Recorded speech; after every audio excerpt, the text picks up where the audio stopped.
Lo que acaba de ocurrir con eShopSpeed ha dejado al mundo del Internet completamente paralizado. Las imágenes que están circulando en este momento muestran algo que nadie esperaba ver. Un streamer con millones de seguidores, conocido por su energía explosiva y su personalidad imparable, completamente destruido frente a cámara. Lágrimas reales. Dolor genuino.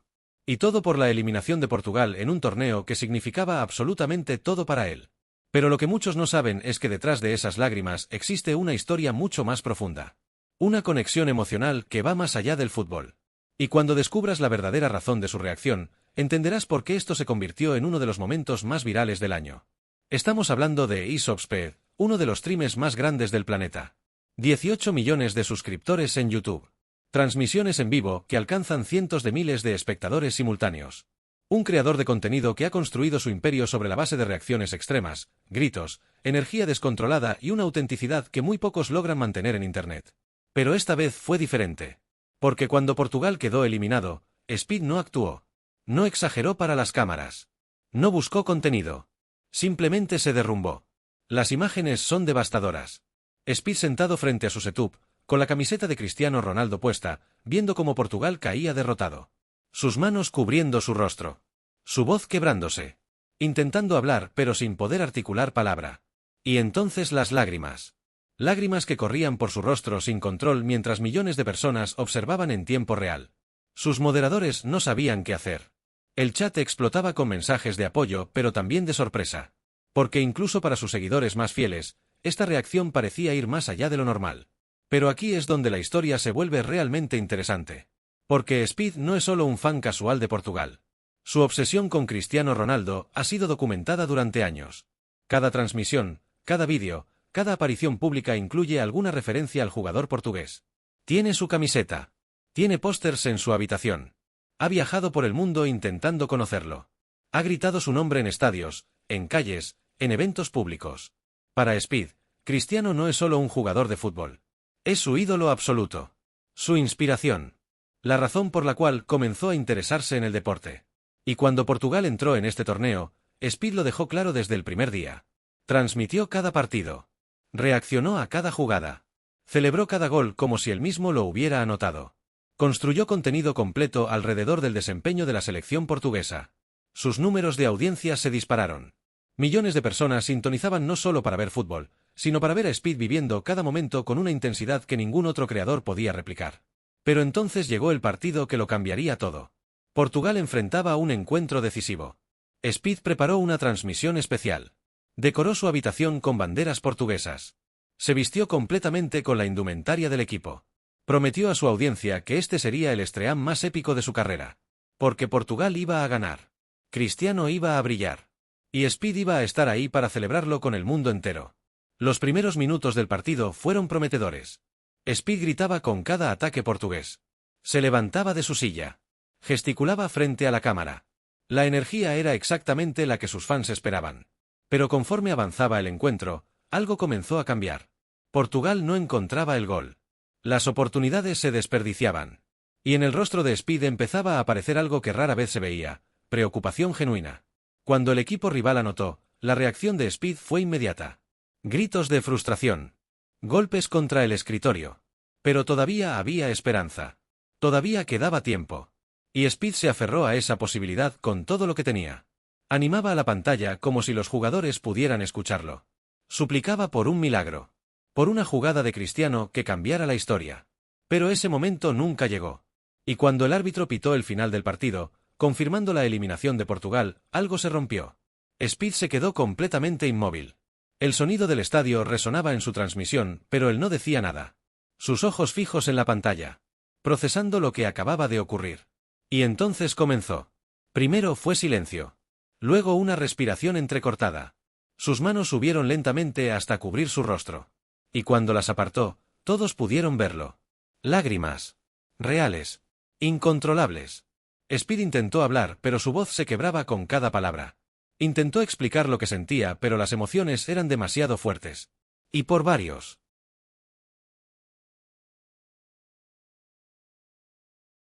Traicionando. Otros simplemente se quedaron en silencio, con lágrimas en los ojos. Familias enteras que habían ahorrado durante meses para poder viajar y apoyar a su selección. Padres que habían llevado a sus hijos para que vivieran la experiencia de ver a México en una competición importante. Todos viendo cómo el sueño se convertía en pesadilla. Las redes sociales empezaron a llenarse de mensajes de frustración y enojo. Pero todavía nadie conocía la verdadera razón detrás de este colapso total. Los hashtags almohadilla fuera todos, almohadilla vergüenza nacional y almohadilla México traicionado se convirtieron en tendencia mundial en cuestión de minutos. Aficionados de otros países comenzaron a comentar, algunos con empatía, otros con burla. La humillación se estaba transmitiendo en vivo para todo el planeta. El director técnico intentó hacer cambios desesperados. Sacó a 2 jugadores antes del medio tiempo. Una decisión casi sin precedentes en el fútbol de alto nivel. Sacar a 2 futbolistas antes de que termine la primera mitad es admitir públicamente que algo está terriblemente mal. Pero lo que llamó la atención fue la reacción de los sustituidos. Uno de ellos lanzó el brazalete de capitán al suelo con furia antes de entrar al túnel. Las cámaras captaron el momento exacto. Esa imagen se volvió viral en cuestión de minutos. ¿Qué había provocado semejante reacción? ¿Qué había dicho el entrenador? ¿O qué había ocurrido antes entre los propios jugadores? El otro sustituido tuvo una reacción diferente, pero igualmente reveladora. No protestó. No mostró emoción. Simplemente se quitó la camiseta mientras caminaba hacia el banquillo, una clara falta de respeto hacia los símbolos nacionales. La dejó caer al suelo. Un asistente técnico tuvo que recogerla. La imagen era devastadora. Un jugador de la selección nacional mostrando absoluta indiferencia ante ser sustituido en el partido más importante del año. El vestuario al medio tiempo fue el escenario de algo que todavía no se ha revelado completamente. Los reporteros que estaban cerca del túnel aseguran haber escuchado gritos. Discusiones violentas. El sonido de objetos siendo lanzados contra las paredes. Uno de ellos, un periodista con 30 años de experiencia cubriendo fútbol, declaró después que nunca había escuchado algo así. Parecía que adentro había una guerra. Voces superpuestas gritando. El sonido de algo que se rompe. Personal del estadio corriendo hacia el vestuario. Fue surrealista. El personal de seguridad tuvo que intervenir en un momento dado. 3 guardias entraron al vestuario mexicano. Algo absolutamente inusual. Permanecieron adentro durante casi 5 minutos. Cuando salieron, uno de ellos tenía sangre en la camisa. La información que se filtró después sugería que había sido necesario separar físicamente a 2 jugadores que estaban a punto de llegar a los golpes. Pero cuando los jugadores salieron para el segundo tiempo, todos intentaban aparentar normalidad. Una normalidad completamente falsa. Camisetas bien puestas, cabezas en alto, expresiones serias. Todo actuado. Todo falso. Sin embargo, la segunda mitad fue todavía peor. México no solo no mejoró, sino que se desmoronó por completo. No había presión sobre el balón. Los jugadores rivales tenían todo el tiempo del mundo para pensar, controlar, pasar. No había juego colectivo en el equipo mexicano. Cada futbolista hacía lo suyo sin ninguna coordinación. No había absolutamente nada que recordara al equipo que había clasificado a este torneo. Parecían 11 extraños compartiendo la misma camiseta, pero sin ningún objetivo común. Incluso peor, parecían 11 individuos que activamente evitaban ayudarse entre sí. Los cambios tácticos que el entrenador intentó implementar en el segundo tiempo fueron completamente ignorados. Las instrucciones que gritaba desde la banda no eran obedecidas. Un analista táctico que estaba viendo el partido notó algo extraordinario. El entrenador había dispuesto claramente una presión alta después del medio tiempo. Pero solo 3 jugadores la ejecutaban. Los otros 8 permanecían en posiciones defensivas. El resultado era un desastre táctico. Espacios enormes entre líneas. Ninguna coordinación. Un caos organizado que facilitaba cada ataque rival. El tercer gol llegó como una sentencia final. Un contragolpe simple que la defensa mexicana ni siquiera intentó detener. 2 delanteros rivales contra 4 defensores mexicanos. En condiciones normales, una situación favorable para la defensa. Pero los defensores retrocedieron. No presionaron. No cerraron espacios. No comunicaron. Uno de ellos ni siquiera corrió. Simplemente trotó mientras el delantero rival avanzaba a toda velocidad. El gol fue de una facilidad vergonzosa. Los jugadores rivales celebraron con euforia mientras los mexicanos permanecían de pie, inmóviles, como estatuas de sal. La eliminación era oficial. Pero la humillación apenas comenzaba. Porque lo que ocurrió después del silbatazo final es lo que realmente tiene al mundo del fútbol en shock. Los jugadores mexicanos no se reunieron en el centro del campo. No hubo el tradicional círculo de unión. No hubo palabras de consuelo entre compañeros. No hubo lágrimas compartidas como suele ocurrir cuando un equipo es eliminado luchando hasta el final. Cada uno caminó por su lado hacia el vestuario. Algunos ni siquiera saludaron a los aficionados que habían viajado miles de kilómetros para apoyarlos. Familias enteras llorando en las gradas, extendiendo sus manos buscando aunque sea un gesto de reconocimiento. Nada. Los jugadores pasaron de largo con la mirada fija en el suelo. La imagen era desoladora, pero también reveladora. Mostraba que no había equipo, que quizás nunca lo había habido, que detrás de la fachada de unidad que se mostraba en las conferencias de prensa y en las publicaciones de redes sociales, existía una fractura profunda e irreparable.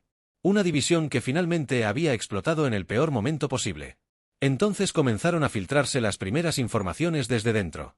Un periodista cercano al cuerpo técnico, alguien que había viajado con la selección durante toda la competición, reveló en un programa de radio que había existido una división profunda en el plantel desde hacía 3 semanas. Dos grupos claramente diferenciados. Los veteranos por un lado. Los jóvenes por otro. Pero no era solo una cuestión generacional. Era una cuestión de poder. De control. De quién mandaba realmente en el vestuario. Según esta fuente, los veteranos se habían sentido amenazados por la irrupción de jugadores jóvenes que exigían más minutos. Algunos de estos veteranos, acostumbrados a ser titulares indiscutibles durante años, veían cómo sus niveles habían bajado pero se negaban a aceptarlo. Presionaban al entrenador para mantener sus posiciones. Utilizaban su influencia con directivos de la federación. Generaban alianzas con periodistas afines que los defendían públicamente. Los jóvenes, por su parte, estaban frustrados. Sentían que merecían oportunidades basándose en su rendimiento actual, no en los méritos del pasado de otros. Algunos de ellos jugaban en ligas europeas importantes. Tenían ritmo de competición. Llegaban en buen momento físico. Pero eran relegados al banquillo mientras veteranos, fuera de forma, ocupaban posiciones clave. El conflicto había escalado 3 semanas antes cuando, en un entrenamiento, uno de los jóvenes confrontó públicamente a un veterano. Le reprochó su falta de intensidad en los ejercicios. Le dijo que no estaba al nivel requerido. Que su presencia en el 11 inicial era por nombre, no por rendimiento. El veterano respondió con agresividad. Le recordó que él tenía más de 50 partidos con la selección mientras el joven apenas llevaba 5. Que debía respetar jerarquías. Que cuando tuviera su experiencia podría opinar. La discusión subió de tono. Otros jugadores tomaron partido. Algunos defendieron al joven. Otros respaldaron al veterano. El entrenador intentó mediar, pero su autoridad ya estaba erosionada. No pudo controlar la situación. El entrenamiento terminó en caos. Los jugadores se fueron a los vestuarios divididos en grupos que no se hablaban entre sí. Pero eso no fue todo. Otra fuente, esta vez un miembro del staff médico, aseguró bajo condición de anonimato que algunos jugadores habían desafiado abiertamente la autoridad del entrenador días antes del partido. Habían cuestionado sus decisiones tácticas en una reunión del equipo. Habían formado un grupo paralelo de liderazgo. Habían minado la confianza del resto del equipo. Y el cuerpo técnico había perdido completamente el control de la situación. Según este testimonio, 3 jugadores veteranos habían convocado a una reunión secreta en la habitación de uno de ellos. Invitaron solo a los jugadores que consideraban parte de su grupo. Ahí discutieron la posibilidad de presentar un ultimátum al entrenador. Exigencias específicas sobre alineaciones, sistemas tácticos y distribución de minutos. Si el entrenador no aceptaba, amenazarían con ir a los medios o directamente con jugar sin compromiso total. La reunión secreta no permaneció secreta por mucho tiempo. Uno de los invitados, incómodo con lo que estaba escuchando, alertó al cuerpo técnico. Pero el daño ya estaba hecho. La autoridad del entrenador había sido públicamente desafiada. Y lo peor, él no supo o no pudo responder con firmeza. Las redes sociales explotaron cuando estas informaciones comenzaron a circular. Los aficionados mexicanos exigían explicaciones. Querían nombres. Querían saber quiénes habían traicionado a la selección. Quienes habían puesto sus intereses personales por encima del orgullo nacional. Los hashtags de protesta se convirtieron en tendencia mundial. Almohadilla quienes fueron, almohadilla den los nombres, almohadilla traidores del fútbol. La presión sobre la Federación Mexicana aumentaba minuto a minuto. Periodistas deportivos comenzaron a hacer sus propias investigaciones. Llamadas a contactos dentro de la federación. Conversaciones con jugadores de manera extraoficial. Poco a poco. Los nombres empezaron a surgir. No confirmados oficialmente, pero mencionados cada vez con más frecuencia. 3 jugadores en particular. Todos veteranos. Todos con brillantes carreras. Pero todos señalados como los principales responsables de la desintegración del grupo. La conferencia de prensa posterior al partido fue un desastre absoluto. El entrenador llegó con el rostro desencajado. Ojeras profundas. Sus manos temblaban mientras se sentaba frente a los micrófonos. Evitaba el contacto visual con los periodistas. Los flashes de las cámaras iluminaban un rostro que parecía haber envejecido 10 años en 90 minutos. Cuando finalmente habló, sus palabras fueron devastadoras. La voz le temblaba. Hizo pausas largas entre frases, como si le costara encontrar las palabras adecuadas. Reconoció que había perdido el vestuario. Admitió que existían problemas internos que no había podido resolver. Intenté todo, dijo con la voz quebrada. Hablé individualmente con cada jugador. Intenté mediaciones grupales. Busqué apoyo en la federación. Pero había fuerzas trabajando en contra que eran más poderosas que mi autoridad como entrenador.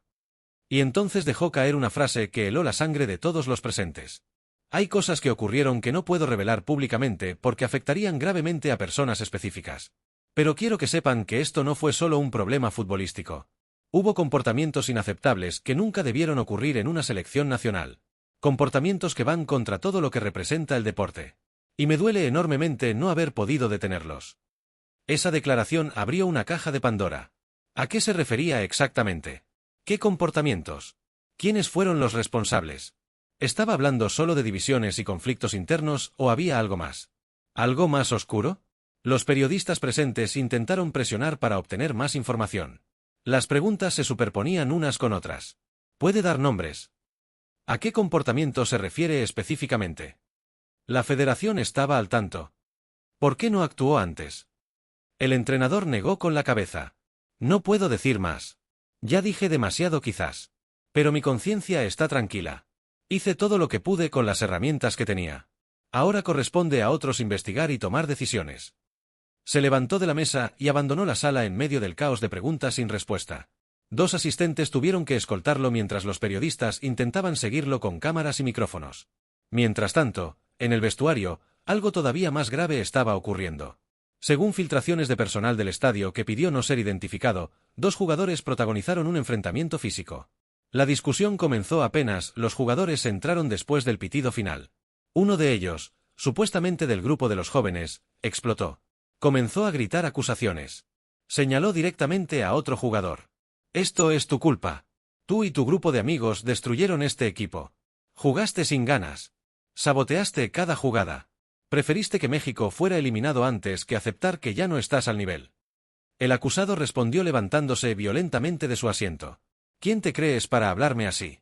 Tú eres un niño. No sabes lo que es defender esta camiseta. No tienes idea de la presión. Exacto.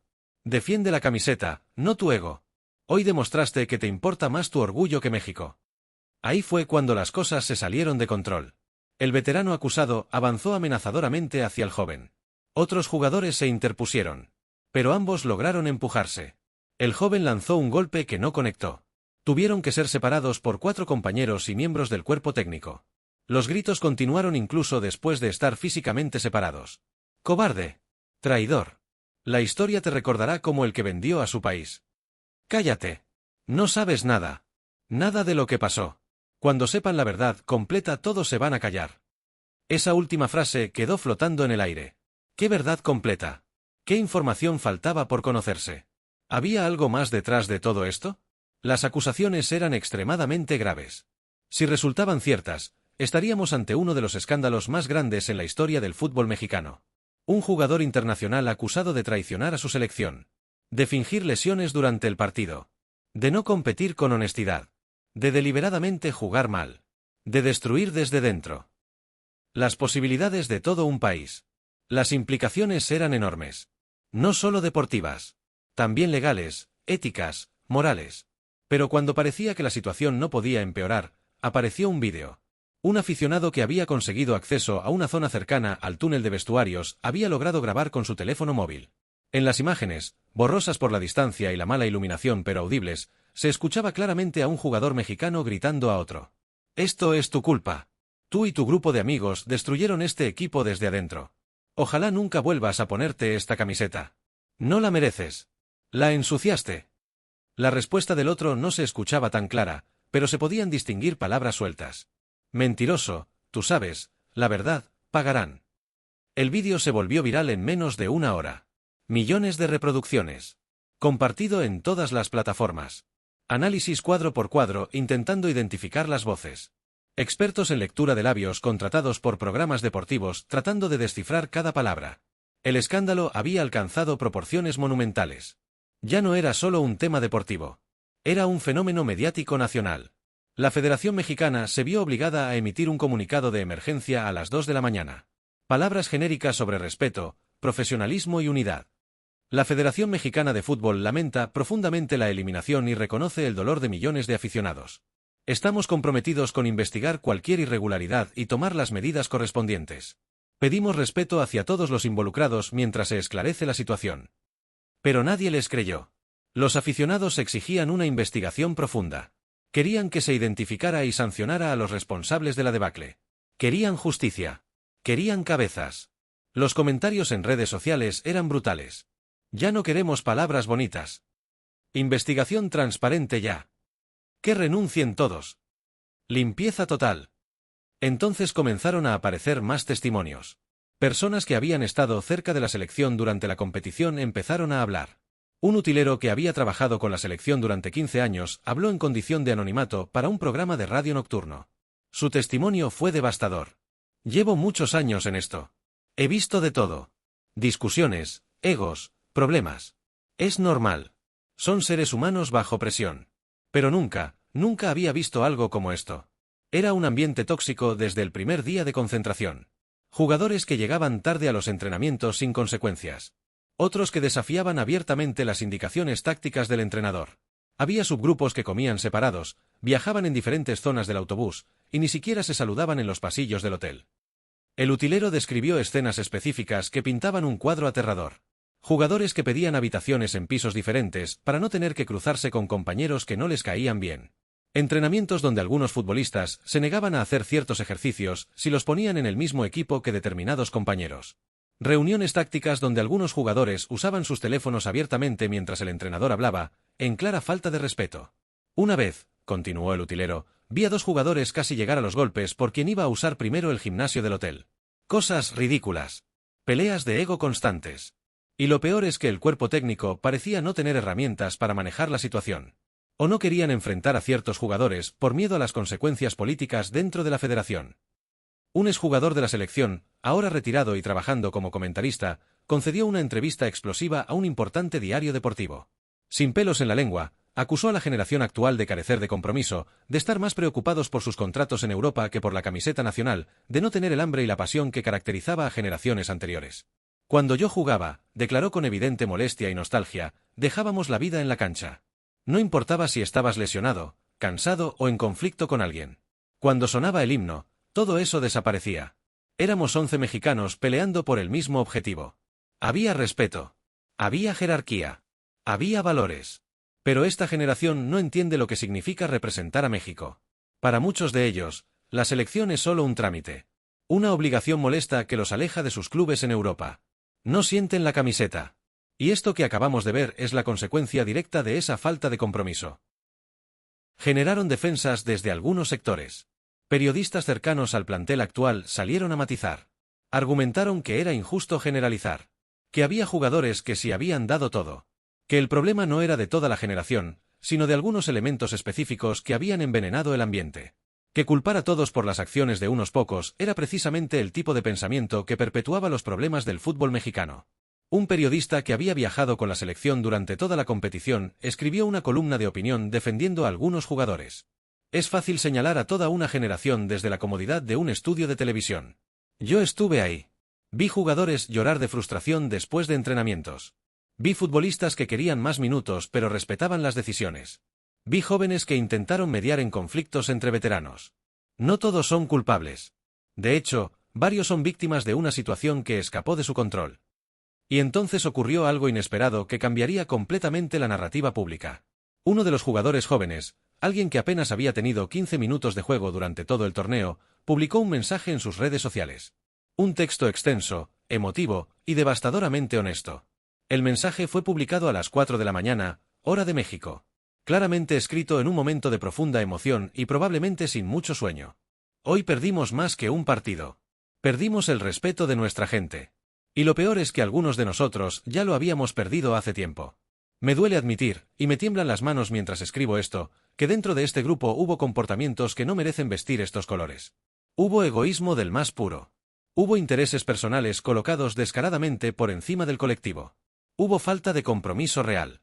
Hubo jugadores más preocupados por sus estadísticas personales que por el resultado del equipo. No voy a dar nombres porque no me corresponde y porque creo que debe ser una investigación formal la que determine responsabilidades. Pero quiero que el pueblo mexicano sepa que no todos somos iguales. Algunos de nosotros sí sentimos este dolor como propio. Algunos de nosotros queríamos competir, ganar, dejar todo en la cancha. Pero fuimos silenciados. Fuimos marginados. Fuimos tratados como si nuestras opiniones no importaran porque no teníamos los 50 partidos o los años de experiencia. Vi cosas en este torneo que me avergüenzan.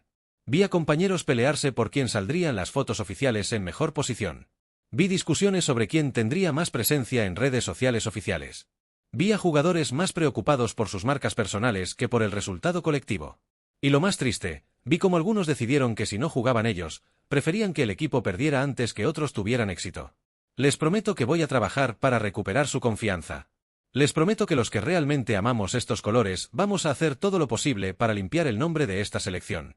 Pero también les pido que no nos metan a todos en el mismo saco. Algunos dimos todo aunque fuera desde la banca. Algunos estuvimos dispuestos a sacrificarnos. Algunos sí entendemos lo que significa México. El mensaje se volvió viral instantáneamente. En menos de 2 horas tenía más de 1 millón de reacciones. Los comentarios se dividían en varios grupos. Algunos lo celebraron como un acto de valentía extraordinario. Gracias por tener los pantalones que otros no tuvieron. Eres el único que merece seguir en la selección. Esto es integridad. Otros lo criticaron por no dar nombres específicos. Si vas a hablar, habla completo. ¿De qué sirve denunciar sin dar nombres? Esto es pura pantalla para quedar bien. Y un tercer grupo lo veía con escepticismo, sugiriendo que era una estrategia calculada para deslindarse de responsabilidades y quedar bien con el público. Pero lo que sí logró fue confirmar públicamente, y desde dentro del plantel, que las filtraciones sobre división interna eran completamente ciertas. Ya no se trataba de rumores de periodistas. Ya no eran especulaciones. Un jugador del plantel lo había admitido abiertamente. La selección mexicana había competido dividida, envenenada por conflictos internos, destruida por egos individuales. La presión sobre la federación se volvió insostenible. Los patrocinadores, que habían invertido millones de dólares en contratos publicitarios asociados a la selección, comenzaron a hacer declaraciones públicas expresando su preocupación. Una marca deportiva internacional que vestía al equipo emitió un comunicado diplomático pero claro. Estamos profundamente preocupados por la situación. Los valores que representa nuestra marca incluyen trabajo en equipo, respeto y excelencia. Esperamos que la federación tome las medidas necesarias para asegurar que estos valores se reflejen en la selección. Otra empresa, un patrocinador oficial del torneo, fue más directa. Su director de marketing para América Latina concedió una entrevista donde declaró: "Estamos revisando nuestro contrato de patrocinio. Asociamos nuestra marca con valores positivos del deporte. Lo ocurrido va completamente en contra de esos valores. Si no vemos acciones concretas y rápidas por parte de la federación, evaluaremos todas las opciones legales a nuestra disposición, incluyendo la rescisión anticipada del contrato". El impacto económico de esta humillación empezaba a materializarse. No era solo orgullo herido. Había millones de dólares en juego. Contratos publicitarios en riesgo. Ingresos futuros amenazados. La Federación Mexicana enfrentaba no solo una crisis deportiva y de imagen, sino también una potencial crisis financiera de proporciones considerables. 48 horas después de la eliminación, con la presión mediática en su punto máximo y las redes sociales completamente incendiadas, la Federación convocó a una conferencia de prensa extraordinaria. El presidente de la organización apareció acompañado por miembros del consejo directivo. Todos con expresiones graves. El ambiente en la sala de prensa era de máxima tensión. Periodistas de todos los medios importantes del país. Cámaras de televisión nacional e internacional. El evento se transmitía en vivo por múltiples plataformas. El presidente apareció visiblemente afectado. Ojeras profundas. Un nerviosismo evidente en sus gestos. Comenzó con un reconocimiento que muchos consideraron tardío pero necesario. Hemos subestimado gravemente la magnitud de los problemas internos que afectaban a nuestra selección nacional. Como máximo responsable de esta institución, asumo mi parte de culpa por no haber detectado y actuado antes de que la situación llegara a este punto crítico. Le debemos una disculpa al pueblo mexicano. Anunció que se abriría una investigación exhaustiva. No solo sobre lo ocurrido en el partido, sino sobre todo el proceso de preparación. Se revisarían mensajes internos del equipo, si era legalmente posible. Se entrevistaría individualmente a cada jugador, miembro del cuerpo técnico y personal de apoyo. Se contratarían consultores externos especializados en psicología deportiva y gestión de equipos para que emitieran un diagnóstico independiente. Prometió sanciones ejemplares para quienes hubieran faltado a sus responsabilidades. No habrá vacas sagradas. No importa el nombre, la trayectoria o la importancia mediática de cualquier persona involucrada. Si la investigación demuestra comportamientos inaceptables, habrá consecuencias. Pero la declaración más impactante llegó cuando un periodista preguntó directamente si algunos jugadores serían vetados de futuras convocatorias. La pregunta generó un silencio tenso en la sala. El presidente tomó aire profundamente antes de responder. La respuesta fue contundente y clara. Todo está sobre la mesa. Y quiero ser absolutamente claro en esto. Si la investigación demuestra que hubo comportamientos que dañaron intencionalmente al equipo, que hubo sabotaje desde dentro, que hubo jugadores que priorizaron sus intereses personales sobre los de la nación, esas personas no volverán a vestir la camiseta de México mientras yo esté en este cargo. No me importa que tan buenos futbolistas sean. No me importa en qué club europeo jueguen. No me importa cuántos seguidores tengan en redes sociales. Si traicionaron a su país, pagarán las consecuencias. Y esas consecuencias incluyen el veto permanente de la selección nacional. El anuncio generó reacciones inmediatas y divididas. Algunos lo celebraron como una muestra de firmeza necesaria y largamente esperada. En redes sociales, mensajes de apoyo. Por fin alguien con carácter. Esto es lo que necesitábamos. Mano dura contra los traidores. Otros lo consideraron una estrategia para desviar la atención de las propias responsabilidades de la federación en el desastre.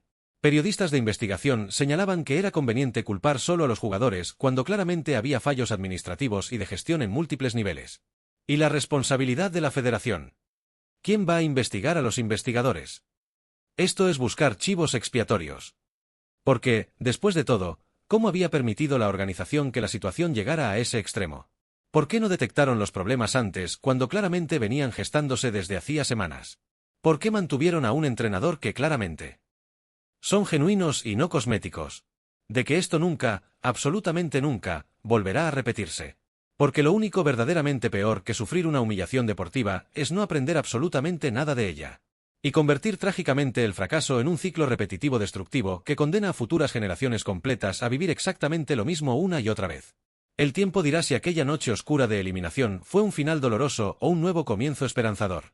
Si fue el fondo del abismo desde donde finalmente empezar a subir o simplemente un escalón más en una caída que todavía no termina.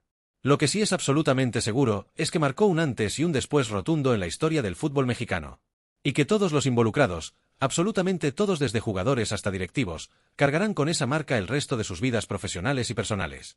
Porque cuando traicionas a millones de personas que creyeron genuinamente en ti, cuando destruyes un sueño colectivo de todo un país por tus intereses personales mezquinos, cuando conscientemente eliges el ego individual sobre el honor de representar a tu patria, las consecuencias van mucho más allá de una sanción administrativa temporal o de un año sin jugar fútbol. Las consecuencias quedan grabadas permanentemente en la memoria colectiva de una nación. Para siempre.